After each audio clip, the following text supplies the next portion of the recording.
Hello दोस्तों, जय श्री राम। आप सबका मेरे यूट्यूब चैनल इग्निशन क्लासेस बिंदु में स्वागत है। उम्मीद है आप सब अच्छे होंगे। तो आज अप्लाइड मैथमेटिक्स की वीडियो में हम पढ़ने वाले हैं कुछ नेक्स्ट टॉपिक्स जो इम्पोर्टेंट टॉपिक है as the purpose of theory. तो आज का हमारे टॉपिक रहेंगे कि टाइप्स ऑफ लोड क्या होता है, लोड के बारे में देखेंगे कि लोड क्या होता है और टाइप्स ऑफ लोड क्या होते हैं इन मैकेनिक्स। ठीक है, उसके बाद हम पढ़ेंगे कि टाइप्स ऑफ बीम, कितने टाइप के हमारे पास बीम है जिनके ऊपर हम लोड लगाते हैं और कितने टाइप के हम बीम को यूज करते हैं। उसके बाद हम पढ़ेंगे कि टाइप्स ऑफ सपोर्ट्स क्या होती हैं और सपोर्ट कितने तरीके की हैं जो बीम पर यूज की जा रही हैं। तो आज की वीडियोस जो है वो इंपॉर्टेंट वीडियोस है। क्यों कि अभी तक हम जो करते आ रहे थे वो ज्यादातर किसका पार्ट है, न्यूमेरिकल का पार्ट है। तो बच्चे ये कंफ्यूजन रहते हैं कि शायद इसमें थ्योरेटिकल पार्ट है ही नहीं। तो आज हम थ्योरेटिकल पार्ट करने वाले हैं जिसमें आज के जो क्वेश्चंस है वो इतने इंपॉर्टेंट क्वेश्चंस हैं कि हम आप मान सकते हो कि आपके पेपर में 100% आने ही वाले हैं। ठीक है, तो इंपॉर्टेंट वीडियो है तो लास्ट तक जरूर देखना, और थ्योरेटिकल पार्ट है तो इसको ध्यान से समझना है। तो आज हम पढ़ने वाले हैं लोड क्या होता है, सपोर्ट्स और बीम की, इन तीनों चीजों के बारे में आज एक ही वीडियो में हम जानकारी लेने वाले हैं। तो चलिए वीडियो को स्टार्ट करते हैं और देखते हैं कि आज के हमारे टॉपिक्स क्या हैं और उनको किस तरीके से हम आसानी से समझ सकते हैं। ठीक है, तो सबसे पहले हम स्टार्ट करते हैं और सबसे पहले हम जानकारी लेते हैं किसकी, लोड। हमें ये पता होना चाहिए कि लोड क्या होता है। बच्चों, लोड को हिंदी में क्या बोलते हैं, भार। तो अगर मैं आपसे पूछूं कि लोड क्या होता है तो आप कैसे डिफाइन करेंगे। तो लोड एक क्या है, मैं छोटी सी डेफिनेशन में बताऊं तो लोड क्या है, पहले एग्जांपल से समझते हैं। देखो क्या होता है कि मान लेता हूं कि मैंने आपके शोल्डर पे, आपके कंधों पर क्या रखा है, कुछ वजन रखा है। कितना वेट रखा है, मान लेते हैं 50 केजी का मैंने आपके शोल्डर पर वेट रख दिया है। तो क्या होगा, आपको महसूस होगा कि आपके जो शोल्डर है वो नीचे की तरफ पुश हो रहे हैं, है ना। लेकिन अगर आपका वेट 80 केजी है या 70 केजी है तो हो सकता है आप 50 केजी के वजन को आराम से उठा सकते हैं। लेकिन अगर मैं आपके शोल्डर पे आपके वेट से ज्यादा वजन रख देता हूं, जैसे आपका 70 केजी वेट है और मैं आपके शोल्डर पे क्या करता हूं 100 केजी का एक वेट रख देता हूं, तो क्या होगा, आप उसको आपको ऐसा लगेगा कि जो आपका वेट है जो आपके कंधे पे रखा हुआ है वो आपको नीचे की तरफ पुश कर रहा है। क्या हो रहा है एग्जैक्टली हो रहा है कि जो वेट रखा है मैंने 100 केजी का, वो नीचे की तरफ एक फोर्स लगा रहा है, किस पर, आपके शोल्डर पर। ऐसा ही होगा तो आपको महसूस होगा कि आप पे जो वजन है वो ज्यादा हो रहा है और आप नीचे की तरफ झुकना स्टार्ट हो जाएंगे। क्या हुआ, यानी कि ऐसा कह सकते हैं कि लोड, इसी को तो लोड बोलेंगे, यार मेरे ऊपर बहुत ज्यादा लोड रखा है। तो लोड क्या हुआ, यानी एक वेट है जो वेट क्या कर रहा है, फोर्स लगा रहा है, किसके ऊपर, आपके ऊपर। तो यहां से एक चीज निकल के आई कंक्लूजन कि लोड क्या है, एक तरीके की फोर्स है। कह सकते हैं लोड क्या है, हमारे पास एक तरीके की फोर्स है जो एक्सर्ट हो रही है ऑन द बॉडी। ठीक है, force exert on the body. अगर किसी भी बॉडी पर कोई फोर्स लगाई जा रही है तो उस फोर्स को ही क्या बोलेंगे, हम लोड बोलते हैं। ऐसे तो बोलते हैं, कहते हैं ना कि यार मेरे ऊपर बहुत लोड है। तो लोड का मतलब क्या हुआ, यानी आपके माइंड पर बहुत ज्यादा फोर्स है, प्रेशर है। तो जो फोर्स है वही क्या कहलाएगा, लोड कहलाएगा। सिंपल भाषा में इस लोड की डेफिनेशन क्या लिखोगे, लोड क्या है, लोड इज दैट, या load can be defined as it is the force exert on the body और एक पर्टिकुलर एरिया। तो एक पर्टिकुलर एरिया या पर्टिकुलर बॉडी पर लगाई गई फोर्स को ही हम क्या बोलते हैं, लोड बोलते हैं। बात समझ में आ गई। तो आप डेफिनेशन कैसे लिख सकते हो, सिंपल से अगर डेफिनेशन बनाए तो मैं डिटेल में बना रहा हूं डेफिनेशन। क्या है load, it is that in which the force applied on the body. ठीक है, किसी भी बॉडी पर लगाई गई कोई फोर्स और force exert on the body. ठीक है, किसी भी बॉडी पर लगाई गई फोर्स या लगी हुई फोर्स को ही हम क्या बोलते हैं, लोड बोलते हैं। तो क्या कहलाएगा ये, कॉल्ड लोड।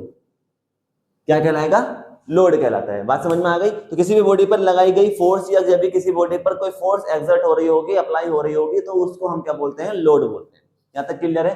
अब हम पढ़ते हैं टाइप्स ऑफ लोड कि बच्चों टाइप्स ऑफ लोड कितने तरीके के हैं, जो बेहद इंपॉर्टेंट टॉपिक है जो आता है। तो हमारे पास जो लोड है मैकेनिक्स में उसको 3 पार्ट्स में डिवाइड किया गया है। कौन कौन से, सबसे पहले आता है हमारा पॉइंट लोड। क्या आता है, पॉइंट लोड। ठीक है, पॉइंट लोड। तो मैं क्या करके यहाँ पे डिफाइन कर रहा हूं, पॉइंट लोड क्या होता है, सिंपल सी बात है, नाम से पता चल रहा है पॉइंट लोड। क्या मतलब है, मान लेता हूं कि ये कोई बॉडी है, ठीक है, मार्कर मान लेते हैं, जैसे डस्टर मान लेते हैं। तो ये क्या है, डस्टर है। तो कोई बॉडी है, कोई बीम है, कोई लोहे की छड़ है, रोड है, कुछ भी मान सकते हैं। अगर किसी भी बॉडी पर जो लोड लगाया जा रहा है वो एक पॉइंट पर एग्जर्ट हो, एक ही पॉइंट पर एक्ट हो या अप्लाई हो, तो उस लोड को, जो ये फोर्स लगाई गई है, ठीक है, तो इस फोर्स को ही हम क्या बोलते हैं, पॉइंट लोड बोलते हैं। मैं फिर से बोल रहा हूं कि अगर किसी बॉडी पर एक ही पॉइंट पर कोई फोर्स लगाई जा रही है, एक ही पॉइंट पर, तो उस फोर्स को हम क्या बोलेंगे, पॉइंट लोड बोलेंगे। ठीक है, तो मैं डेफिनेशन, पहले डेफिनेशन लिख देता हूं, क्या, व्हेन द, ठीक है, फॉर्म लिखते हैं, when the force applied on the body, when the force is applied on the body at a point, ठीक है, at a point, या फिर कह सकते हैं, या कह सकते हैं when the force act, when the force act at a point on the body called point load, point load. ठीक है, क्या मतलब हुआ इसका, कि अगर जो फोर्स अप्लाई की जा रही है वो बॉडी के सिर्फ एक ही पॉइंट पर अप्लाई की जाए, जैसे मैंने अभी एग्जांपल बनाया था, ये मान लेते हैं कोई पॉइंट बॉडी है जिस पर ये पॉइंट है ए और इसका पॉइंट है बी, इसे बीम बोलते हैं, अभी हम पढ़ने वाले हैं, तो ये ए और बी हो गए। तो मान लेते हैं कि कोई अगर बॉडी ए बी है और इस बॉडी पर सिर्फ एक ही पॉइंट पर, पॉइंट सी पर क्या हो रहा है, कोई फोर्स अप्लाई की जा रही है, फोर्स को किससे डिनोट करते हैं, एफ से, तो कोई फोर्स अप्लाई की जा रही है at a point on the body, then that type of load is called point load. Clear है, कोई दिक्कत परेशानी नहीं होनी चाहिए, सिंपल सी डेफिनेशन है, आप यही डेफिनेशन लिख सकते हैं। ठीक है, उसके बाद सेकंड नंबर पे हमारे पास क्या आता है, यूडीएल, यूडीएल, यूडीएल। बच्चों यूडीएल के पहले फुल फॉर्म समझते हैं क्या होता है, तो यूडीएल का फुल फॉर्म होती है यूनिफॉर्मली डिस्ट्रीब्यूटेड लोड। ठीक है, इसकी फुल फॉर्म क्या है, यूनिफॉर्मली डिस्ट्रीब्यूटेड लोड। अब नाम से पता चल रहा है यूनिफॉर्मली डिस्ट्रीब्यूटेड लोड, यानी कि क्या होगा, अगर किसी भी बॉडी पर कोई इस तरीके का लोड लग रहा है जो पूरी बॉडी पर क्या है, एक समान है, यूनिफॉर्मली है, यानी कि इक्वल है, तो उस लोड को क्या बोलते हैं हम, यूडीएल बोलते हैं, जिसकी फुल फॉर्म होती है यूनिफॉर्मली डिस्ट्रीब्यूटेड लोड। क्या हो रहा है, मतलब समझाते हैं एग्जांपल से, पहले मैं डेफिनेशन लिख देता हूं बच्चों, उसके बाद हम क्या लिखेंगे, इसकी मैं एग्जांपल समझाऊंगा। क्या होता है UDL, when the load, when the load, load नहीं कहेंगे, फोर्स मान लेते हैं, when the force applied on the body, applied on the body is uniformly distributed, is uniformly distributed, uniformly distributed throughout the body, throughout the body, ठीक है, then that type of load is called, that type of load is called, क्या कहलाएगा, कौन सा load कहलाएगा, UDL. Full form में लिख चुका हूं, इसलिए यहां पे शॉर्ट फॉर्म लिख रहा हूं। तो अगर कोई भी फोर्स अप्लाई की जा रही है बॉडी पर और यूनिफॉर्मली वो डिस्ट्रीब्यूटेड है थ्रू आउट द बॉडी, तो उसे हम क्या बोलते हैं, यूडीएल बोलते हैं। ऐसा भी कह सकते हैं, या फिर ऐसा कह सकते हैं, when the force acting on the body is equal throughout the body, then that type of load is called UDL। अब एग्जांपल समझते हैं, अगर आपको समझ में नहीं आ रहा है, मान लेते हैं ये कोई बॉडी है, जैसे मैंने ये बॉडी मानी है, बी माना है, तो ये क्या है, ए है और इसका नाम क्या हो गया, बी। ये कोई हमारे पास ए बी नाम से क्या है, हमारे पास कोई बीम है। अगर इस बीम पर जो फोर्स लगाई जा रही है वो क्या है, इक्वली डिस्ट्रीब्यूटेड है, तो यूडीएल का बच्चों सिंबल ऐसे होता है, जब भी आपको न्यूमेरिकल आएंगे तो आपको यूडीएल इस फॉर्म में लगा हुआ दिखाई देगा, इस तरीके से बनाते हैं एक रिंग फॉर्म में।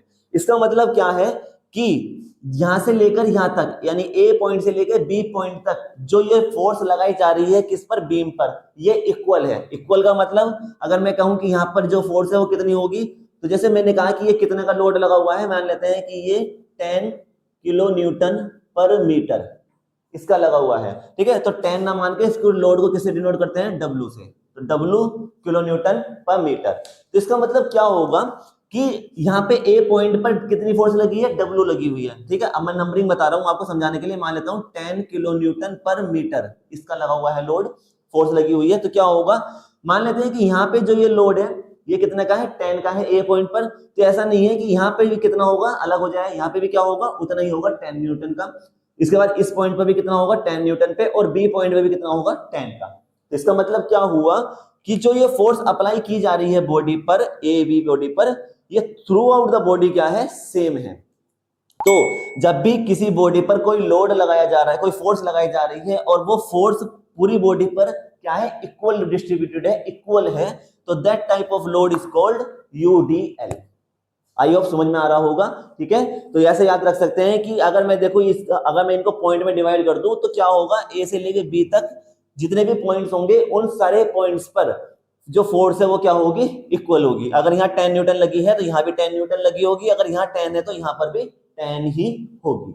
ओके, तो इस तरीके से हमारे पास लोड आता है, फोर्स आती है। अब इसको मतलब लोड आता है और इसको हम फोर्स में कन्वर्ट करते हैं, ये क्या है, लोड है। तो बच्चों इसको लोड से फोर्स में कन्वर्ट करने के लिए क्या करना होता है, हमेशा याद रखना, जब भी हम न्यूमेरिकल सोल्व करेंगे तो न्यूमेरिकल में जितने भी लोड दिए गए होंगे उन सभी लोड को हमें पॉइंट लोड में कन्वर्ट करना होता है। तो UDL को पॉइंट लोड में कैसे कन्वर्ट करेंगे वो मैं आपको सिखा रहा हूं। अब कैसे, ध्यान से समझेंगे। हम क्या कर रहे हैं, UDL से किस में कन्वर्ट कर रहे हैं, पॉइंट लोड में।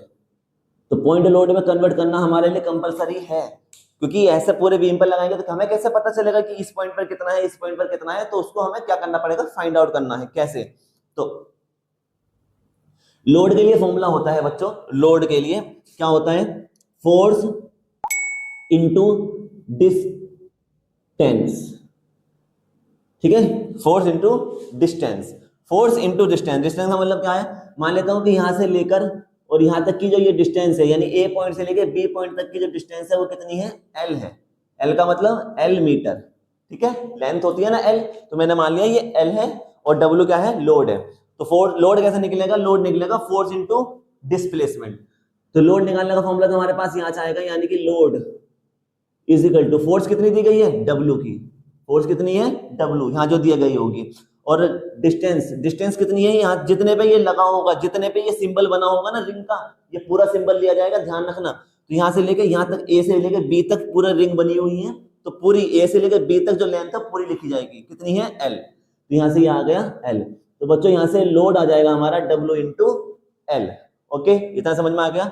अब आते हैं कि हमें कैसे पता चलेगा जो ये लोड आया है इसे कहां पर दिखाएं, पॉइंट लोड को। तो कैसे दिखाएंगे, उसके लिए डिस्टेंस का फॉर्मूला निकालते हैं। डिस्टेंस किसका निकालेंगे, डिस्टेंस।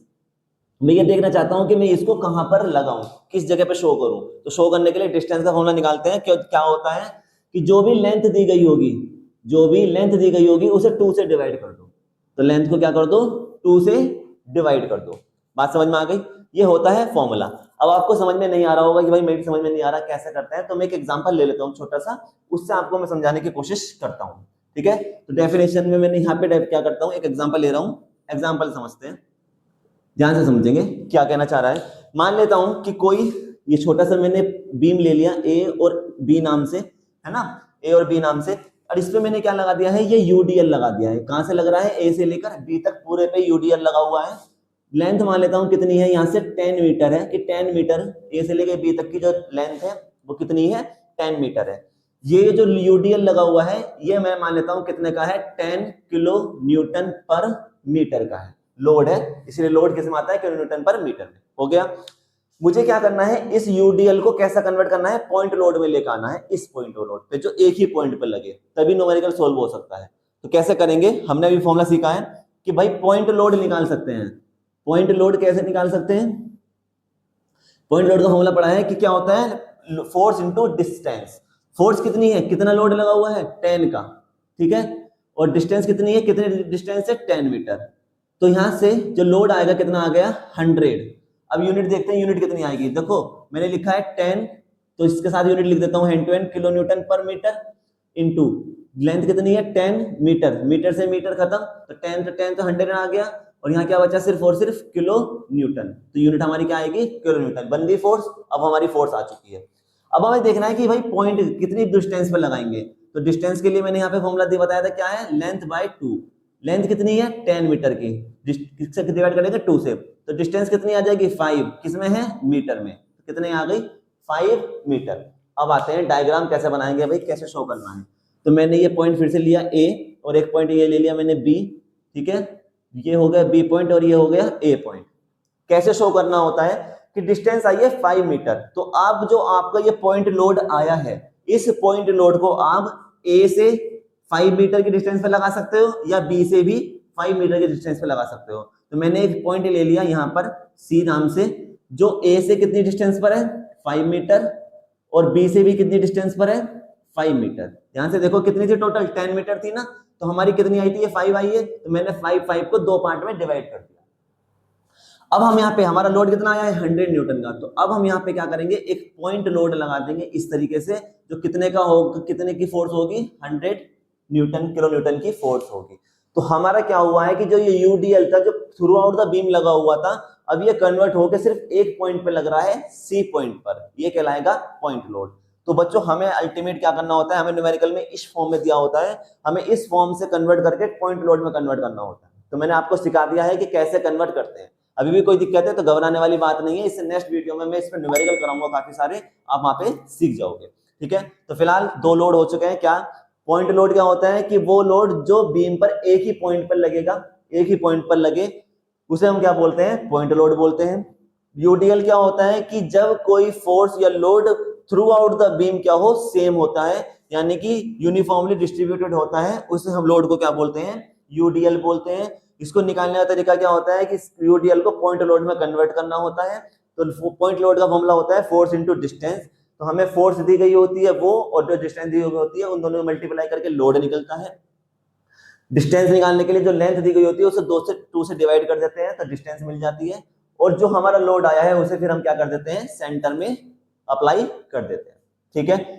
नेक्स्ट करते हैं यूवीएल। तो यहाँ जगह नहीं है, मैं इसको रफ कर रहा हूँ, स्क्रीनशॉट ले सकते हैं। यहाँ लोड है हमारे पास यूवीएल, इसकी फुल फॉर्म क्या होती है यूनिफॉर्मली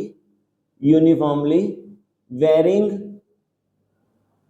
लोड, ठीक है, यूनिफॉर्मली वेरिंग लोड, यानी वेरिंग लोड। क्या मतलब है इसका, किस तरीके से होता है, तो मैं डेफिनेशन लिखता हूं पहले। When the force applied on the body, when the force applied on the body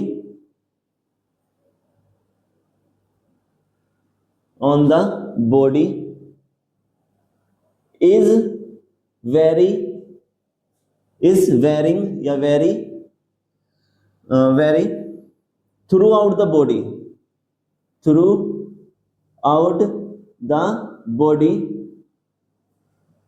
then called UVL। क्या मतलब है बच्चों इसका, कि अगर जो फोर्स अप्लाई की जा रही है बॉडी पर, वो क्या हो रही है चेंज हो रही है पूरी बॉडी पर, थ्रू आउट द बॉडी, तो उसे हम क्या बोलते हैं यूनिफॉर्म वेरिंग लोड। नाम से समझ में आ रहा है वेरिंग का मतलब क्या होता है, जो चेंज हो रहा हो। तो अगर जो फोर्स बॉडी पर अप्लाई की जा रही है वो चेंज हो रही है पॉइंट टू पॉइंट, तो उसे हम क्या बोलते हैं यूवीएल बोलते हैं। ये भी लिख सकते हो आप, when the force applied on the body is change point to point throughout the body, then that type of force is called UVL. इसको कैसे शो करते हैं बॉडी पर, तो मान लेते हैं ये कोई बॉडी है, मैंने मान लिया बी पॉइंट और ये एक ए पॉइंट बीम है, इस पे कैसे शो करेंगे, तो ये होता है, इसको शो करने का तरीका होता है ट्रायंगुलर। ये किस फॉर्म में होती है ट्रायंगुलर, और हमेशा कैसा ध्यान रखना, ट्रायंगल ऐसा नहीं बनाना है, कभी ऐसे बना दो नहीं, हमेशा ट्रायंगल कैसा होगा राइट एंगल ट्रायंगल होगा। इसका मतलब क्या होता है कि देखो ये फोर्स अप्लाई की जा रही है इस तरीके से, ऐसे अप्लाई की जाती है, ये हमारी क्या है फोर्स है। तो ध्यान से देखो, ए पॉइंट पे फोर्स बिल्कुल 0 है, उसके बाद इस पॉइंट पर थोड़ी सी ज्यादा है, उस पर थोड़ी सी ज्यादा है, उसके बाद थोड़ी सी इंक्रीज हो गई, फिर इंक्रीज हो गई और फिर इंक्रीज, यानी इस पॉइंट पर बी पॉइंट पर सबसे ज्यादा फोर्स है, ये है या नहीं है। तो इसको मान लेते हैं कितने की फोर्स लग रही है, W kilo newton per metre. वही तरीका है लोड को दिखाने का। और यहाँ से ए से लेकर बी तक की डिस्टेंस कितनी मान ली मैंने, L मीटर। बात समझ में आ गई। तो क्या हो रहा है कि हर पॉइंट पर लोड क्या हो रहा है, वेरी हो रहा है, चेंज हो रहा है। तो अगर हर एक पॉइंट पर बॉडी के जो फोर्स अप्लाई की जा रही है वो चेंज हो रही है, वेरी हो रही है, तो दैट टाइप ऑफ लोड या force is called uniform wearing load, UVL. तो शॉर्ट में यूवीएल लिखा हुआ आएगा। हमेशा जो आपका क्वेश्चन होगा उस पर ये डायग्राम बना आएगा तो आपको पहचानना होगा कि हाँ ये क्या है, अब यूवीएल है।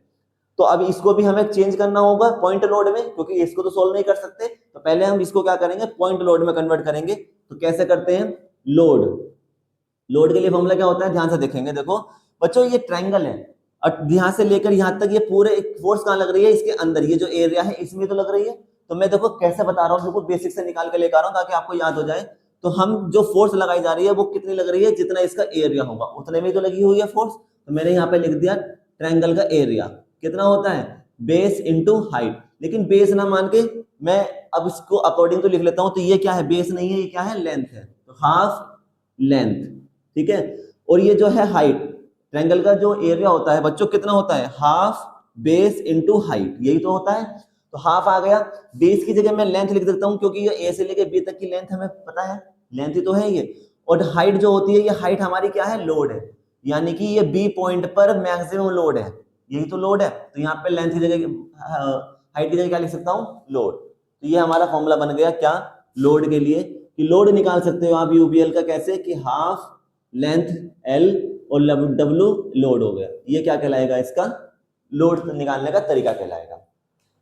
अब आते हैं डिस्टेंस। हमें ये नहीं पता ना कैसे लगानी है, कहां पर लगानी है, तो हम लिखेंगे डिस्टेंस। डिस्टेंस के लिए फॉर्मूला क्या होता है कि जो लेंथ आपकी दी गई है, जो लेंथ आपकी दी गई है उस लेंथ को किससे डिवाइड कर दो, 3 से। तो ये क्या कहलाएगा, आपकी डिस्टेंस कहलाएगी। लेकिन अभी समझ में नहीं आया होगा ना, तो अब मैं इसको एग्जांपल ले रहा हूं, एग्जांपल समझ जाते हैं। इसको उतार लेना। मान लेता हूं कि ये जो लोड दिया गया है कितने का है, 10 किलो न्यूटन पर मीटर का है। मान लेता हूं कि जो डिस्टेंस दी गई है, ये जो लेंथ दी गई है, ये मान लेता हूं कितनी है, 6 मीटर है, मान सकता हूं। अप्लाई कर रहा हूं मैं इसको, पॉइंट लोड में कन्वर्ट करना है। तो यहाँ पे फॉर्मूला लगाएंगे कि लोड के लिए फॉर्मूला क्या होता है भाई, हाफ जो लेंथ दी गई है, लेंथ कितनी दी गई है, 6, और लोड कितना दिया गया है, 10। तो यहाँ से 2 3 6, दैट मीन्स हमारे पास लोड कितना आ गया, 30 किलो न्यूटन लोड आ चुका है। अब आते हैं डिस्टेंस, कि हम ए से कितनी दूर लगाएं या बी से कितनी दूर लगाना है। तो लेंथ का क्या कर दो, 3 से डिवाइड कर दो। लेंथ कितनी है, 6, 3 से डिवाइड करेंगे तो 3 2 6, तो कितनी आ गई, 2 मीटर। अब बच्चों जब इसे पॉइंट लोड में कन्वर्ट करोगे आप, तो यहाँ पे हो गया ये बी पॉइंट और यहाँ हो गया ये ए पॉइंट। तो यूवीएल को जब रिप्रेजेंट किया जाता है ग्राफ पर, तो कैसे करेंगे, हमेशा हम जो मैक्सिमम फोर्स जिस पॉइंट पर लगी होगी, ध्यान से समझना, मैक्सिमम फोर्स जिस पॉइंट पर लगी होगी, तो ये जो डिस्टेंस आई है हम उस पॉइंट से लेते हैं। मैं क्या बोल रहा हूं कि जो मैक्सिमम लोड जिस पॉइंट पर लगा होगा, तो जो डिस्टेंस होती है हम उसी पॉइंट से लेंगे। कैसे, यहाँ पे देखो ए पे तो 0 फोर्स है, बिल्कुल मैक्सिमम फोर्स किस पर है, बी पर। बी पे तो है, इतनी बड़ी लाइन खींची हुई है, तो बी पे सबसे बड़ी फोर्स है। तो हम क्या करेंगे, डिस्टेंस कितनी आई थी, 2 मीटर। तो हमें क्या करना है, जो लोड लगाना है कितने का, 30 किलो न्यूटन का, वो कहां लगाएंगे, बी से 2 मीटर की डिस्टेंस पर। तो यहां से लेकर यहां तक की डिस्टेंस कितनी बन गई, 2 मीटर, क्योंकि 2 मीटर आई थी। तो बी से 2 मीटर की डिस्टेंस पे कोई पॉइंट लेंगे और उसके ऊपर हम लगाएंगे पॉइंट लोड कितने का, 30 किलो न्यूटन। उसके बाद यहां से यहां तक, ए से बी तक हमारे पास कितनी थी, 6 मीटर, 2 मीटर हमारी चली गई। तो यहां से ए से लेकर और इस पॉइंट तक की अब डिस्टेंस कितनी रह गई होगी, 4 मीटर। यह है सही तरीका इसको अप्लाई करने का। तो याद रखना, यूवीएल क्या होता है कि अगर कोई भी फोर्स बॉडी पर अप्लाई की जा रही है और वो चेंज हो रही है point to point throughout the body, तो that type of force is called UVL, uniformly varying load. कैसे रिप्रेजेंट करते हैं इसको, कि लोड निकालेंगे फॉर्मूले से, डिस्टेंस निकालेंगे फॉर्मूले से, और जो लोड को जो रिप्रेजेंट करने का जो तरीका है वो क्या होता है कि जो मैक्सिमम पॉइंट पर जिस पे फोर्स लगी होगी, जैसे बी पर लगी है तो बी से डिस्टेंस लेंगे जो आपने निकाली है ना। मैं इसका रिवर्स केस करके दिखा देता हूं अगर कभी कंफ्यूजन हो रहा है तो। मान लेता हूं कि ये फोर्स फिर से यहाँ पे ऐसे लगी हुई है, ऐसे इस तरीके से। ये पॉइंट क्या मान लेता हूं, बी, और ये मैं पॉइंट मान लेता हूं ए, है ना। ये चलो ए नहीं मानते हैं, बी, ए जो दिया गया है वही मान लेते हैं। ये हो गया ए और ये हो गया बी, ठीक है, सेम है, मैंने बस रिवर्स कर दिया, फॉर्मूला वही वगैरह लगा रहा हूँ, सब चीजें यही है। अब क्या होगा कि अब मुझे फिर से रिप्रेजेंट करना है, तो अब की बार जो मैक्सिमम फोर्स लगी है वो किस पर लगी है, ए पर लगी है। तो जब हम रिप्रेजेंट करेंगे बी और ए के बीच में, तो जो ये 2 मीटर की जो डिस्टेंस आई है, अब की बार कहां से लेंगे, ए पॉइंट से। तो ए पॉइंट से मैं कोई 2 मीटर डिस्टेंस में यहाँ पॉइंट लिया, इस पे हम पॉइंट लोड लगाएंगे, कितने का आया था हमारे पास, 30 किलो न्यूटन का। तो यहां से लेकर और इस पॉइंट तक की डिस्टेंस अब की बार बन गई 2 मीटर, और यहां से लेकर यहां तक बाकी कितनी बची, 4 मीटर। बात समझ में आ गई। तो जब मेरे पास बी पॉइंट पर मैक्सिमम लोड था तो मैंने बी से 2 मीटर डिस्टेंस लिए, जब मेरे पास ए पॉइंट से मैक्सिमम लोड था तो मैंने ए से 2 मीटर पर लगाया है। तो हमें ये चेक करना होगा कि मैक्सिमम लोड किस पॉइंट पर है, उससे ही डिस्टेंस ली जाएगी। ठीक है, तो ये बच्चों हमारे लोड है, टाइप्स ऑफ लोड। ये सेपरेट क्वेश्चन आता है, ये ध्यान रखना कि लोड कितने टाइप के होते हैं, how many types of load, describe it, इस तरीके से। या नाम से पूछ लेता है, बताओ यूवीएल और यूडीएल क्या होते हैं, उनमें अंतर बताओ, डिफरेंस बताओ। तो आपको ये फॉर्मूलाज की मदद से डिफरेंस क्रिएट करना होगा। ठीक है, क्लियर है, आई होप समझ में आया होगा। ठीक है, अब आगे बढ़ते हैं और देखते हैं हमारे पास बीम कितने तरीके के होते हैं, सपोर्ट्स कितने तरीके के होते हैं। तो सबसे पहले हम पढ़ते हैं बीम, कि बीम क्या होता है और कितने तरीके के, कितने टाइप्स के हमारे पास बीम है। ठीक है, बीम, बीम को बच्चों हिंदी में, जो हिंदी में बच्चे पेपर देंगे उनके लिए लिखा आएगा धरन। तो मैं तो इंग्लिश में प्रेफर करता हूँ कि इंग्लिश में ज्यादा आसान है, हिंदी में धरन बोलना बड़ा थोड़ा सा अजीब सा लगता है ना। तो बीम, बीम होता क्या है, तो बीम को मैं अगर एक डेफिनेशन आपको बताऊं तो ये क्या है, it is the A structural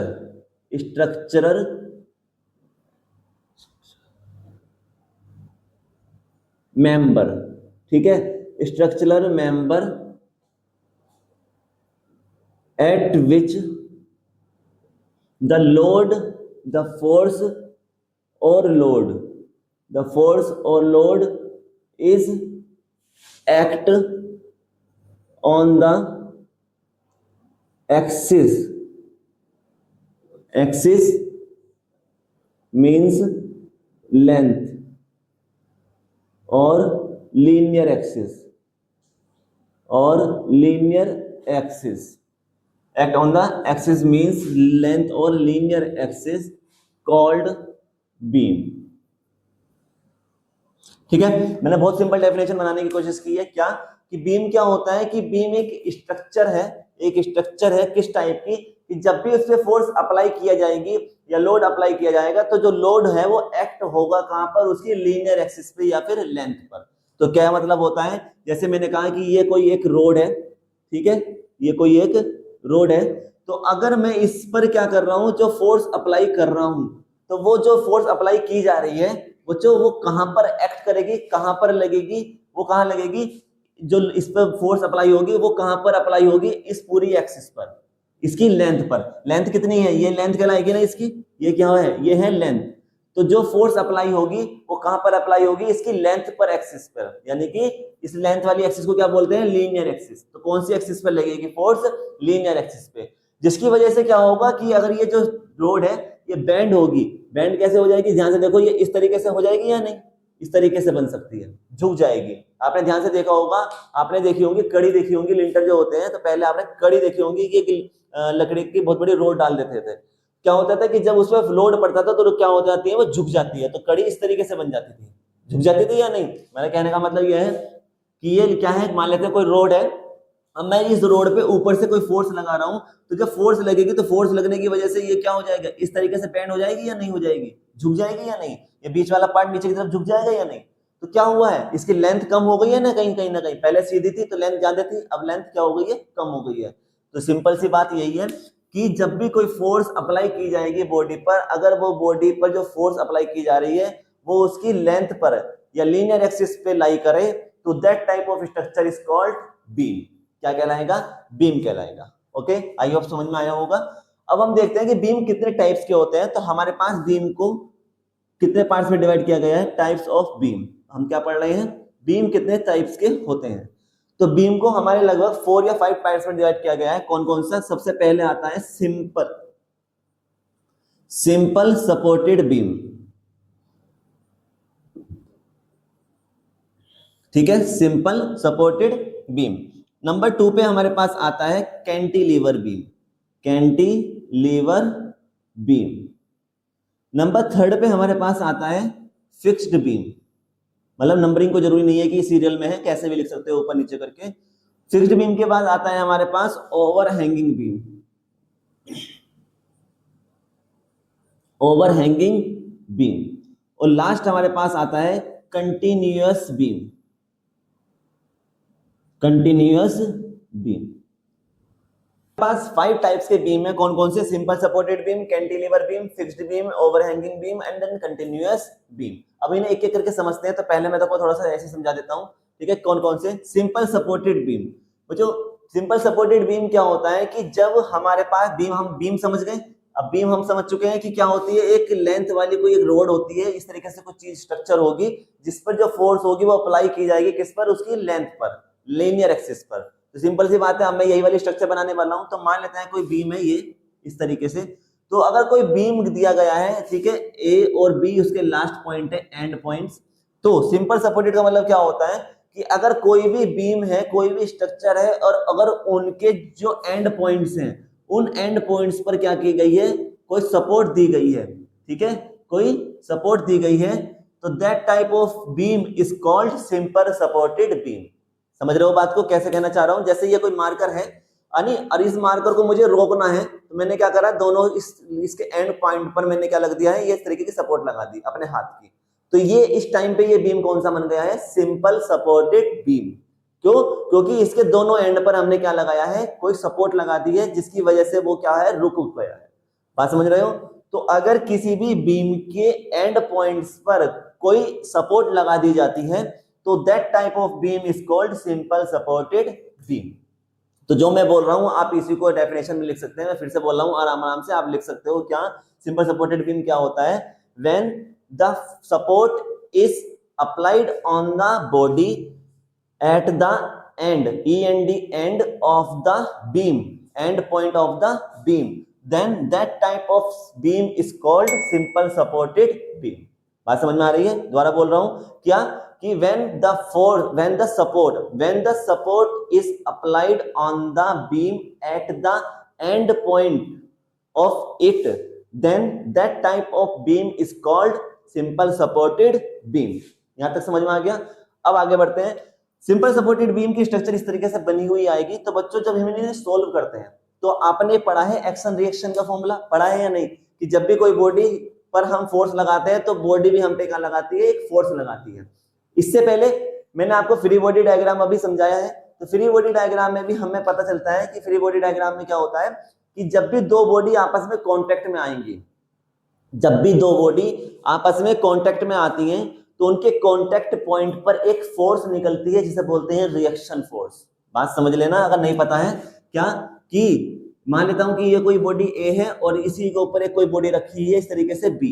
ये क्या है? बीम है। और ये क्या है? एक बॉल है। तो क्या होगा? ये बॉल इस रोड पर क्यों रुकी हुई होगी? क्योंकि ये बॉल जो है ऊपर से एक फोर्स लगा रही होगी इसके ऊपर, इसका जो वेट होगा, है ना, बीम के ऊपर।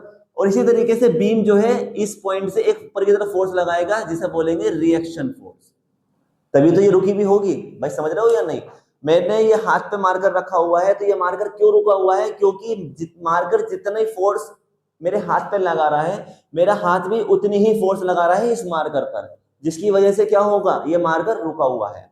ऐसा ही तो हो रहा है। तो जब भी दो बॉडी आपस में कांटेक्ट में आएंगी, तो वो एक कांटेक्ट पॉइंट पर जहां पे ये दोनों टच हो रही होंगी, वहां से क्या निकलती है? एक रिएक्शन फोर्स निकलती है, जो किसके अपोजिट होती है? जो फोर्स अप्लाई कर रही है बॉडी उस बीम पर। तो बात समझ में आने वाली। क्यों समझा रहा हूं? क्यों कि मैंने जब ये बीम को इस सपोर्ट के ऊपर रखा, जैसे मैंने मार्कर को इस हाथ के ऊपर इस तरीके से रखा है, तो क्या होगा कि मेरे इस कांटेक्ट पॉइंट से ये जो बीम है ये ऊपर की तरफ फोर्स लगाएगा। किसके ऊपर? बीम के ऊपर। तभी तो बीम रुकेगा। अगर ये फोर्स नहीं लगाएगा तो बीम तो नीचे झुका देगा इसको। ऐसा ही होगा ना। तो ये जो बीम, ये सपोर्ट लगाई है, ये क्या कर रही है? ऊपर की तरफ एक फोर्स लगा रही है। तो फोर्स लगाएंगी इस तरीके से, यहाँ शो कर सकते हो ऐसे। ये लगाई ऊपर की तरफ फोर्स, थोड़ा सही करके करते थे, ऊपर की तरफ ये फोर्स लगाई। क्या कौन सी फोर्स होंगी? Reaction force, RA। अब ए पॉइंट पर लग रही है तो इसलिए मैंने यहाँ क्या कर दिया? RA लिख दिया। इसी तरीके से एक बी पॉइंट पर भी ऊपर की तरफ फोर्स लगेगी। कौन सी? Reaction force. कौन से पॉइंट पर है? बी पॉइंट पर है, तो इसलिए RB। तो ये न्यूमेरिकल में काम आएगा बच्चों, इसलिए समझा रहा हूं, घबराने वाली बात नहीं है। न्यूमेरिकल जब मैं नेक्स्ट वीडियो में कराऊंगा तो आप समझ जाओगे एक्चुअल में है क्या। तो सिंपल सपोर्टेड बीम क्या है कि जब भी बीम के एंड पॉइंट पर कोई सपोर्ट लगाई जाएगी, कौन सी सपोर्ट? Simple support. अगर किसी भी बीम के एंड पॉइंट पर कोई सपोर्ट लगाई जा रही है तो that type of beam is called simple supported beam. और इन पॉइंट्स पर क्या होती है? रिएक्शन फोर्स जनरेट होती है जो ऊपर की तरफ लाई करती है। मैंने इस तरीके से दिखा, ठीक है, बात समझ में आ गई। अब आते हैं कैंटिलीवर बीम। किसकी बात करते हैं? कैंटिलीवर बीम की। कैंटिलीवर बीम क्या होता है? कैंटिलीवर बीम को अगर हम दिखाएं थोड़ा सा, किस तरीके से डिनोट कर सकते हैं? कैंटिलीवर बीम होता है इस तरीके से, ये कोई बीम है, ठीक है, और ये कोई हमारे पास बीम हो गया। किस क्या पॉइंट है इसका? ए बी मान लेते हैं और यहाँ पर ए। तो that type of beam is called cantilever beam. क्यों? कैंटिलीवर बीम क्या होता है? डेफिनेशन कैसे लिखेंगे? when the one end of the beam is fixed and the second end is free to move, then that type of beam is called cantilever beam। क्या मतलब है कि जब भी बीम समझ गए, इस तरीके की रोड होगी, तो जब भी बीम के एक एंड जो है वो फिक्स होगा जिसको मूव नहीं कर सकते, और दूसरा पॉइंट क्या है? फ्री है, जिसको कहीं भी मूव कराया जा सकता है, तो that type of beam is called cantilever beam. क्या कहलाएगा? कैंटिलीवर बीम कहलाएगा। जैसे एग्जांपल में आपने देखा होगा कि हम दीवार में क्या गाड़ देते हैं? कील गाड़ देते हैं, करते हैं या नहीं? तो दीवार में कील हमने लगा दी है, तो जो दीवार में जो कील लगाई है, तो जो दीवार में चली गई है कील इस तरीके से, तो क्या आप उस वाले पॉइंट को हिलाते हो? नहीं, वो पॉइंट तो क्या हो गया है? फिक्स हो गया है। अब फ्री कौन है? ये। आप इसके ऊपर फोर्स लगा सकते हो, ऐसा ही तो होता है। तो जब दीवार में जो कील लगा रहे हो तो वो कौन सी बीम बन गया है? कैंटिलीवर बीम, जिसका एक एंड क्या हो चुका है? फिक्स हो चुका है, और दूसरा एंड जो है वो फ्री है मूव करने के लिए। क्लियर है? बात समझ में आ गई? तो इसको थोड़ा सा मैं सही करके बना देता हूं। हम इसको समझ चुके हैं सिंपल सपोर्टेड बीम को। ये होता है सिंपल सपोर्टेड बीम, ए पॉइंट बी पॉइंट, ये रिएक्शन हो गई, और यहां से एक आर बी जाएगी और यहां से आर ए। अब मैं कैंटिलीवर बीम बना सकता हूं। यहां पर कैंटिलीवर बीम, ये कोई पॉइंट हो गया बी, ठीक है, बात समझ में आ गई? क्या बोलना चाह रहा था? ये ए पॉइंट कहलाएगा। तो जब भी कैसे लिखोगे कैंटिलीवर बीम की definition? When the one end of the beam is fixed and second end end of beam is free to move in any direction, then that type of beam is called cantilever beam. Easy definition है, okay. तो दीवार में क्या होता है कि एक जो कर देते हैं, एक क्या होता है? एंड फिक्स कर देते हैं और दूसरे एंड को फ्री कर देते हैं। फिक्स को दिखाने का तरीका क्या होता है बच्चों? इस तरीके से डैश कर देते हैं, पॉलिश। इसका मतलब होता है कि ये एंड क्या है? फिक्स है। तो फिक्स करने का तरीका ये होता है, ऐसे शो करोगे डायग्राम पर। अब रिएक्शन फोर्स आती है, सीधी सी बात है, दो बॉडी अगर कांटेक्ट में आ रही है तो रिएक्शन फोर्स तो आएगी। तो कैंटिलीवर बीम पे दो फोर्स निकलती है, एक तो ये निकलेगी आर ए ऊपर की तरफ, ठीक है, और दूसरी कौन सी आती है? Movement M A. क्या आएगा? मूवमेंट आएगा एम ए। क्यों आया है? ध्यान से देखो कि जब मैं इस पॉइंट पर बी पॉइंट पर कोई फोर्स लगाऊंगा, एफ लगाई मैंने फोर्स, तो ये जब मैं फोर्स लगा रहा हूं तो क्या होगा? ये बीम को नीचे की तरफ झुकाएगा। बीम क्या होगा? नीचे की तरफ झुकने की कोशिश करेगा, इस तरीके से। होगा या नहीं? आप सोच के देखो, आपने कील लगाई हुई है दीवार पर इस तरीके से। अब आप कील पर जब यहाँ से ऊपर से फोर्स लगाते हो तो कील क्या होती है? नीचे की तरफ झुक जाती है। अगर आप ऊपर की तरफ फोर्स लगा रहे हो तो कील ऊपर की तरफ झुक जाती है। ऐसा ही तो होता है, यानी कि बीम या तो ऐसे जा सकता है या फिर ऐसे जा सकता है, रोटेशन कर सकता है। तो इसलिए रोटेट कर रही है। जब भी कोई बॉडी को हम क्या कर देते हैं? रोटेट कर देते हैं, तो वो कहलाता है मूवमेंट। तो इसलिए ये कील पे क्या लगेगा? इस पर कैंटिलीवर बीम में हमेशा क्या आता है? मूवमेंट आता है। तो इसलिए दो फोर्स लाई करती है, एक आर ए और एक मूव। ये तरीका होता है। अब आते हैं फिक्स्ड बीम। फिक्स्ड बीम नाम से पता चल रहा है फिक्स्ड बीम। इसका मतलब क्या है फिक्स्ड बीम का? कि अगर जो बीम है उसके जो दोनों एंड हैं, दोनों एंड पॉइंट, अगर दोनों एंड पॉइंट को हम क्या कर देते हैं? फिक्स कर देते हैं। दोनों एंड पॉइंट को फिक्स किया गया है, तो that type of beam is called fixed beam. क्या कहलाएगा? डेफिनेशन कैसे लिखोगे? When the both end of the beam is fixed, then that type of beam is called fixed beam. इसके दोनों बीम को क्या कर दिया गया है? फिक्स कर दिया गया है। ओके, क्लियर है? तो फिर से यही कि इस पर एक फोर्स लगेगी आर ए और एक फोर्स लगेगी आर बी। दो फोर्स लगेंगी आर ए और आर बी, और इसमें मूवमेंट नहीं होगा। ध्यान से देखो, क्या मूवमेंट होगा? जब दोनों ही मैंने फोर्स को फिक्स कर दिया है तो क्या इसमें मूवमेंट होगा? नहीं। इसमें एक फ्री था इसलिए ये मूव कर सकता था, लेकिन इसमें कोई मूव ही नहीं करेगा। तो इसमें सिर्फ एक ही फोर्स लगती है, रिएक्शन फोर्स आर ए और आर बी, जो ऊपर की तरफ लगेगी। अब आते हैं ओवरहैंगिंग बीम।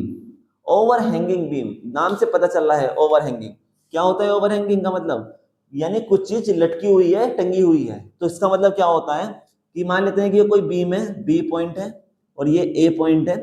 तो अगर कोई भी बीम ऐसा है जिसके एंड पॉइंट पर सपोर्ट ना लगा के उससे थोड़ी सी दूर सपोर्ट लगाई जाती है, तो that type of beam is called overhanging beam. Overhanging का मतलब क्या होता है? ध्यान से देखो, ये इतना पार्ट क्या हुआ है? फ्री है, टंगा हुआ है या लटका हुआ है, ऐसे तो बोलते हैं। तो इसीलिए जब भी कैसे लिखोगे definition? When the support is applied on the beam at the beyond of end point से पीछे, then that type of beam is called overhanging beam. Definition बोल भी रहा हूं मैं क्या, कि जब भी किसी बीम पर सपोर्ट इस तरीके से लगाई जाए कि वो उसके एंड पॉइंट पर ना होके एंड पॉइंट से थोड़ी पीछे हो, तो इस टाइप के बीम को हम क्या बोलते हैं? ओवरहैंगिंग बीम बोलते हैं। ओके, समझ में आ गई? तो जब भी सपोर्ट आपको एंड पॉइंट पर ना लगा के थोड़ी सी पीछे लगा दी जाएगी, तो वो सपोर्ट की वजह से जो बीम बनेगा उसे बोलते हैं ओवरहैंगिंग बीम। जैसे आपने बचपन में एक झूला झूला होगा, कौन सा? जिसमें हम यहाँ बीच में सपोर्ट होती थी और इस पार्ट पे बच्चा बैठा है तो ये पार्ट ऊपर जाता है, इस पार्ट पे बच्चा बैठा है जब नीचे होता है तो ये पार्ट ऊपर जाता है। तो इस तरीके से एक झूला झूला होगा, तो वो क्या है? ओवरहैंगिंग बीम है। क्यों? सपोर्ट क्या है? वो एंड पॉइंट पर ना होकर कहीं बीच में दी गई है, इसकी वजह से ये क्या है? दोनों एंड क्या है? फ्री है। तो इस टाइप की सपोर्ट को क्या बोलते हैं? Overhanging beam. उसके बाद लास्ट बचती है क्या है? Continuous beam. ये क्या है? Continuous beam. तो कंटिन्यूअस बीम का मतलब क्या होता है कि मान लेता हूं कि कोई बीम दिया गया है ए बी नाम से, ए और बी नाम से।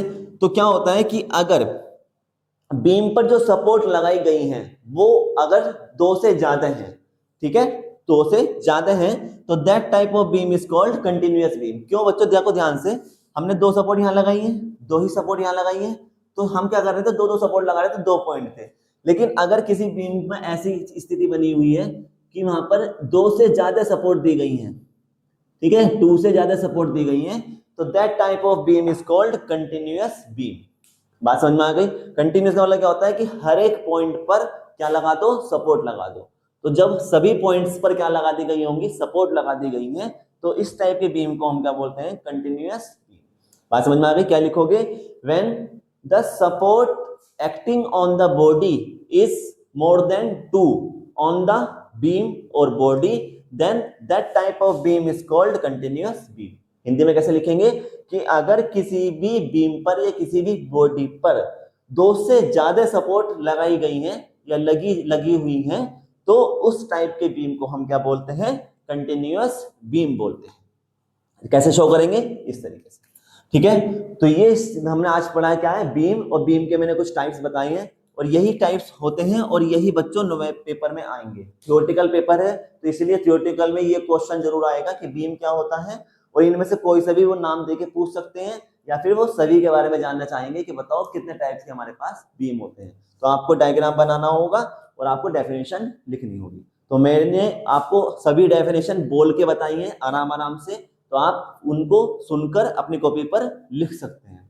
ओके, क्लियर है? चलिए अब आगे देखते हैं कि अब हमारे पास सपोर्ट कितने टाइप्स की होती हैं। बीम को सपोर्ट की बात चल रही थी ना कि जब सपोर्ट लगाई जा रही है, तो अब देखते हैं कि सपोर्ट कितने तरीके की होती है जो हम बीम पर लगा रहे हैं। सपोर्ट का मतलब सहारा। सपोर्ट्स क्या होती है? देखो सपोर्ट्स को बच्चों क्या है? सपोर्ट का मतलब सहारा। मतलब क्या होता है कि जो बीम है, अगर बीम के ऊपर से कोई फोर्स लग रही है तो बीम टूटे ना, बेंड ना हो, तो उसके लिए हमें क्या करना पड़ता है? सपोर्ट लगानी होती है। तो हम नीचे से क्या लगा देते हैं? सपोर्ट लगा देते हैं। ऐसे तो होता है भाई, आप कोई काम कर रहे हो और आपसे वो काम नहीं हो रहा है, तो आप क्या कहते हो कि यार मुझे सपोर्ट की जरूरत है, तो कोई आपको क्या होता है? सहारा लगाने के लिए आ जाता है, सहारा देता है। सहारा मतलब वो आपके काम करने में मदद करता है, तो वो क्या है? सपोर्ट है। तो जब भी जो फोर्स लगाई जा रही है बॉडी पर, अगर उस फोर्स को हम डिस्ट्रीब्यूट करना चाहते हैं, उस फोर्स को हम कम करना चाहते हैं, तो हम क्या करते हैं? सपोर्ट्स का यूज करते हैं। जैसे आपने देखा होगा, आपने ब्रिज देखा है, तो ब्रिज में आपने देखा होगा कि जैसे मान लेते हैं ये कोई रोड है और यहाँ पे भी ये क्या है? कोई रोड है। रोड मतलब सड़क, ठीक है। तो उससे क्या होता है? इनके ऊपर ब्रिज बना होता है। तो मैंने बनाया कि यहाँ पे, यहाँ से लेकर यहाँ तक का क्या है? एक ब्रिज बना दिया मैंने। तो ब्रिज बनाने के बाद आपने देखा होगा बीच में क्या होता है? एक पिलर बनाते हैं, पिलर्स जो उसको क्या करता है, सपोर्ट करता है ना। तो क्या हुआ है, हमने पिलर क्यों बनाया, ताकि जो ये बीच का जो पार्ट था, जब इस पर कोई ट्रैफिक जाएगा, पुल के ऊपर से, तो क्या होगा कि ये नीचे की तरफ बेंड ना हो। अगर नीचे की तरफ बेंड ना हो बीच में से, तो उसके लिए हमने क्या कर दिया, बीच में एक सपोर्ट लगा दी इस तरीके से, ताकि ये नीचे की तरफ बेंड ना हो, क्योंकि सपोर्ट हटा दी तो हो सकता है ये नीचे की तरफ झुक जाए, तो इसलिए नीचे की तरफ ना झुके, तो मैंने क्या लगा दिया, एक पिलर लगा दिया। तो आपने ब्रिज देखे होंगे, ध्यान से देखना आपके, अगर अभी तक नहीं देखा है तो अब ध्यान से देखना। तो जब भी क्या होता है कि कोई हमारे पास कोई लेंथ वाली चीज होती है, जिसकी लेंथ ज्यादा है, तो उस लेंथ की वजह से क्या होता है, फोर्स क्या होती है, वो उस पार्ट को झुकाने की कोशिश करती है, तो वो झुके ना, बेंड ना हो, उसकी वजह से हम उसको रोकने के लिए क्या लगाते हैं, सपोर्ट्स का यूज करते हैं। बात समझ में आ गई, सपोर्ट क्या होते हैं। अब हम देखते हैं कि टाइप्स ऑफ सपोर्ट कितने टाइप की होती है, हमारे पास सपोर्ट कितने टाइप्स की है। तो टाइप्स ऑफ सपोर्ट, तो बच्चों हमारे पास लगभग 4 टाइप्स की सपोर्ट है। कौन कौन सी, सबसे पहले आती है सिंपल सपोर्ट, सिंपल सपोर्ट, ठीक है, सिंपल सपोर्ट। नंबर 2 पे हमारे पास आती है, नंबर 2 का मतलब नहीं है, नंबर से कोई मतलब नहीं होता, कैसे भी लिख सकते हो। उसके बाद आती है सिंपल सपोर्ट के बाद रोलर सपोर्ट, रोलर सपोर्ट। उसके बाद हमारे पास एक नेक्स्ट है, कौन सी है, इसे बोलते हैं हिंज्ड, हिंज्ड या फिर पिन सपोर्ट, हिंज या पिन सपोर्ट। और लास्ट हमारे पास फिर आती है फिक्स्ड सपोर्ट, फिक्स्ड सपोर्ट, ठीक है। तो मैं डेफिनेशन आपको फिर से बोल के समझाऊंगा, लिखूंगा तो थोड़ा टाइम ज्यादा हो जाएगा, लेंथी हो जाएगी वीडियो, तो कैसे समझना है देखो। सिंपल सपोर्ट, सिंपल सपोर्ट का मतलब क्या होता है, बिल्कुल सिंपल है। कैसे कि मान लेते हैं कि ये कोई मार्कर है, मुझे मार्कर को इसको रोकना है, तो मैं क्या करूंगा, एक सपोर्ट मैंने यहां से लगाई इस तरीके से, ठीक है, और एक सपोर्ट मैंने ऐसा लगाई, हो गई सपोर्ट, थोड़ा सा ऐसा समझ सकते हो ऐसे। तो मैंने क्या करा है, सिंपल कुछ नहीं करा, मैंने दोनों नीचे की तरफ क्या कर दिया, एक अपने हाथ यूज कर लिए और मैंने इसको सपोर्ट लगा। या फिर ऐसा आपने देखा होगा कि आपने क्या करा है कि एक ईंट यानी ब्रिक्स, एक ईंट ऐसे ली, एक ईंट ऐसे रख ली, और उस ईंट के ऊपर सिंपल इसको ऐसे रख दिया, तो ये क्या हो गया, सिंपल सपोर्ट है। यानी हमने कुछ एक्स्ट्रा नहीं किया, हम क्या करते हैं कि जो भी हमारे पास बॉडी होगी उसको हम इजीली क्या कर देते हैं, एक सिंपल तरीके से सपोर्ट लगा देते हैं। कोई दीवार का यूज कर सकते हैं, कुछ भी यूज कर सकते हैं। तो जब भी किसी बॉडी पर, बॉडी के एंड पॉइंट पर, ठीक है, जब भी किसी बॉडी के एंड पॉइंट पर कोई सिंपल तरीके से सपोर्ट दी जाए, जिसे कोई बांधा नहीं जा रहा, किसी को कसा नहीं जा रहा, कुछ नहीं हो रहा है, सिंपल तरीके से कोई सपोर्ट दी जाए, तो that type of support is called simple support. बात समझ में आ गई, कुछ नहीं करना।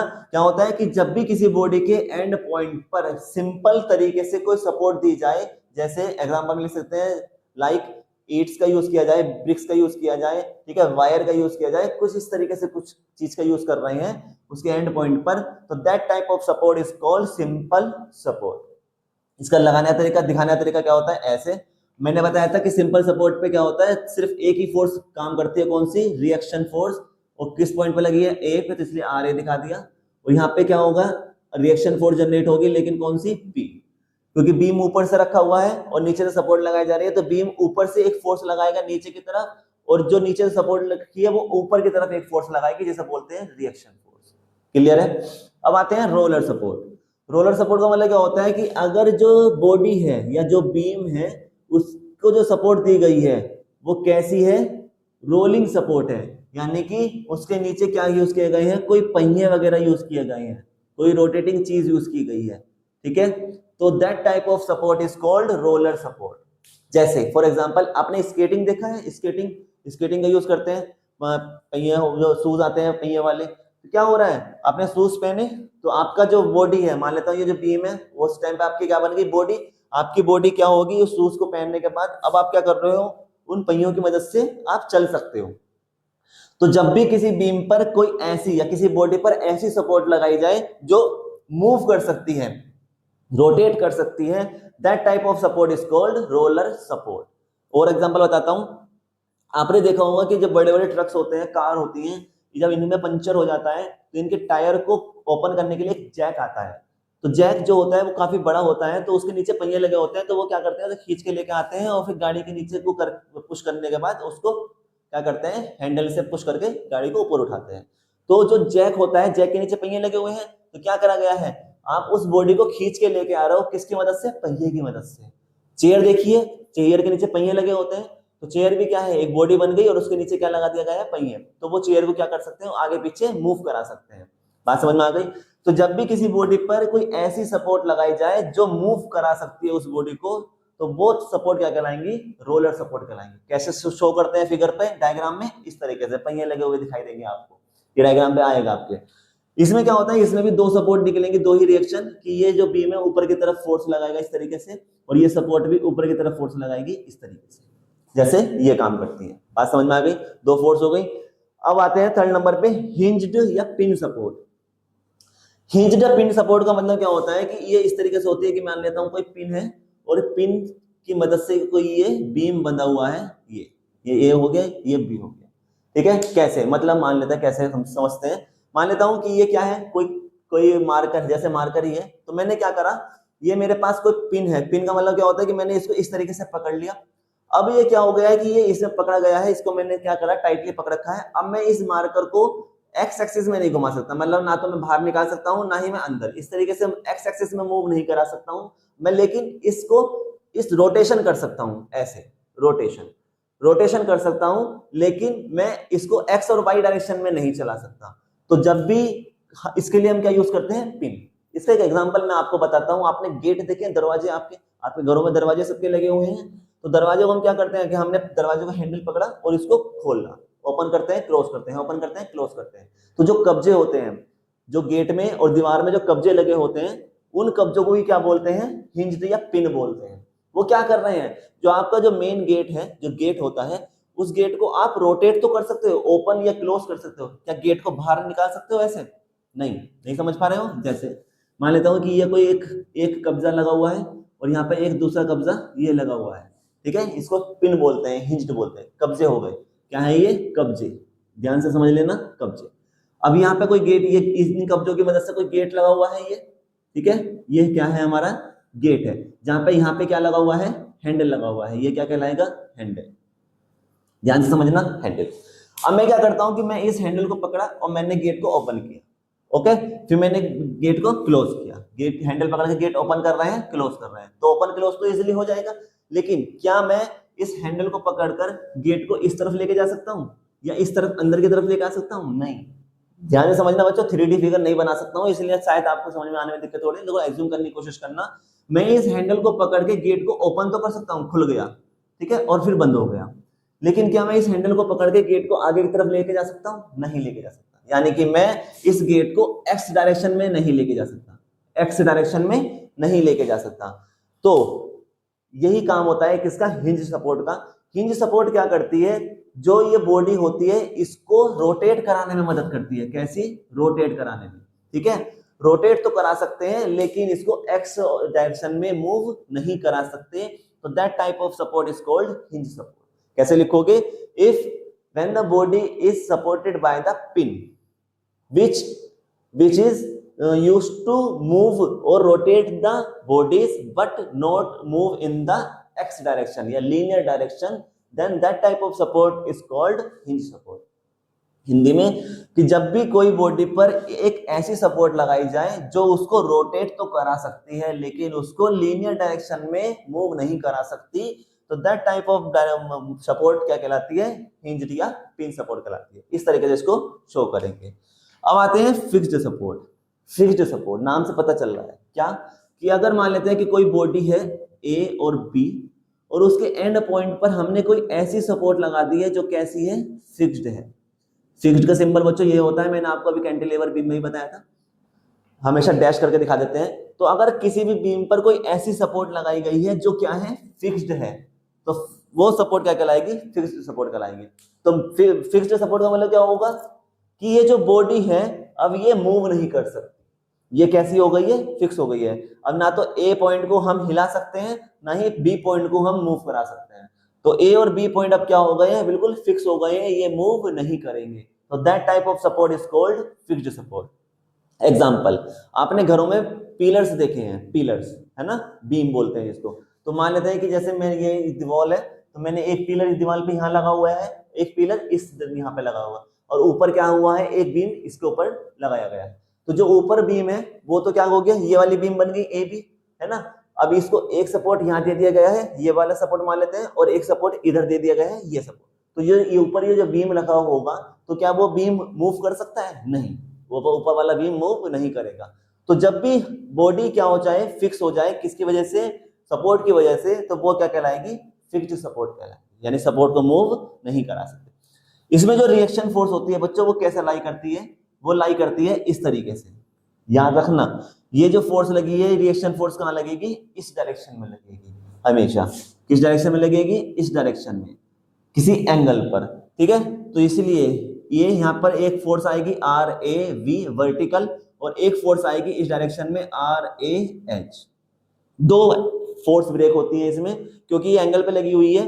तो जब मैं इसको y एक्सिस पे लेके जाऊंगा तो ऊपर की तरफ एक फोर्स जाएगी वर्टिकल, और जब मैं इसको x एक्सिस पे लेके जाऊंगा तो एक इस तरफ फोर्स जाएगी, जिसे बोलेंगे हॉरिजॉन्टल।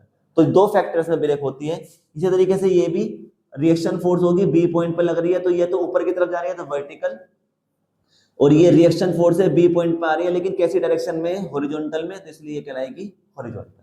तो ये मैं आपको न्यूमेरिकल में कराऊंगा, आपको घबराने वाली बात नहीं है, सिर्फ यहाँ पे हमें डेफिनेशन और समझना है, ठीक है। तो ये हो गई सपोर्ट। तो बच्चों, बीम, टाइप्स ऑफ बीम, मतलब बीम क्या होता है, टाइप्स ऑफ बीम, सपोर्ट्स क्या होते हैं, टाइप्स ऑफ सपोर्ट, और लोड क्या होते हैं, टाइप्स ऑफ लोड। तीनों ही क्वेश्चंस इंपॉर्टेंट है ऑन द पर्पस ऑफ, किसकी वजह से? थ्योरिटिकल पार्ट होने की वजह से। तो अभी तक जो मैकेनिक्स है उसमें ज्यादातर न्यूमेरिकल पार्ट होता है, थ्योरी बहुत कम है। तो थ्योरी हमें जो जितनी भी दी जा रही है वो सभी इंपॉर्टेंट है, और जो मैं आपको पढ़ा रहा हूँ वो सभी इंपॉर्टेंट है। तो ये 3 क्वेश्चन जरूर कर लेना है, इनमें से आपको काफी सारी चीजें मिल जाएंगी, ठीक है। चलिए, तो आज की वीडियो में इतना ही। आज हमने सीखा है मैकेनिक्स में कि लोड क्या होता है, बीम क्या होते हैं, सपोर्ट्स क्या होते हैं। इससे नेक्स्ट वीडियो में मैं आपको इन लोड, बीम और सपोर्ट के ऊपर न्यूमेरिकल्स कराने वाला हूं, जिसमें कम से कम 2 वीडियोस बनाऊंगा और काफी क्वेश्चन करने की कोशिश करेंगे, ठीक है। तो अगर वीडियो पसंद आई है, कंटेंट अच्छा लगा है, तो वीडियो को लाइक करेंगे, शेयर करेंगे, सब्सक्राइब करेंगे चैनल को, और बेल आइकन जरूर प्रेस करेंगे ताकि मेरी आने वाली वीडियोस आप तक पहुंच सके। मेरे चैनल पर मैकेनिक्स के साथ साथ मैथ और कोडिंग की वीडियो भी चल रही है, आप उनको भी चेक कर सकते हैं। तो जल्द मिलेंगे अप्लाइड मैकेनिक्स की नेक्स्ट वीडियो में, जिसमें हम कुछ न्यूमेरिकल्स करेंगे। तब तक के लिए जय श्री राम।